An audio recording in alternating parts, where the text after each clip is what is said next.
Index analysis 4 जुलाई 2025। Nifty का second support level है 25,110। Nifty का फर्स्ट सपोर्ट लेवल है 25,310। निफ्टी का फर्स्ट रेजिस्टेंस लेवल है 25,550। निफ्टी का सेकंड रेजिस्टेंस लेवल है 25,740। बैंक निफ्टी का सेकंड सपोर्ट लेवल है 55,230। बैंक निफ्टी का फर्स्ट सपोर्ट लेवल है 56,250। बैंक निफ्टी का फर्स्ट रेजिस्टेंस लेवल है 57,720। बैंक निफ्टी का सेकंड रेजिस्टेंस लेवल है 58,470। फिर निफ्टी का सेकंड सपोर्ट लेवल है 25,995। फिर निफ्टी का फर्स्ट सपोर्ट लेवल है 26,480। फिर निफ्टी का फर्स्ट रेजिस्टेंस लेवल है 27,185। फिर निफ्टी का सेकंड रेजिस्टेंस लेवल है 27,555।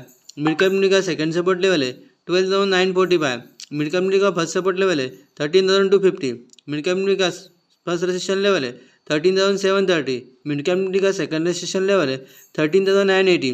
सेंसेक्स का सेकंड सपोर्ट लेवल है 82,465। सेंसेक्स का फर्स्ट सपोर्ट लेवल है 82,960। सेंसेक्स का फर्स्ट रेजिस्टेंस लेवल है 83,595। सेंसेक्स का सेकंड रेजिस्टेंस लेवल है 84,035।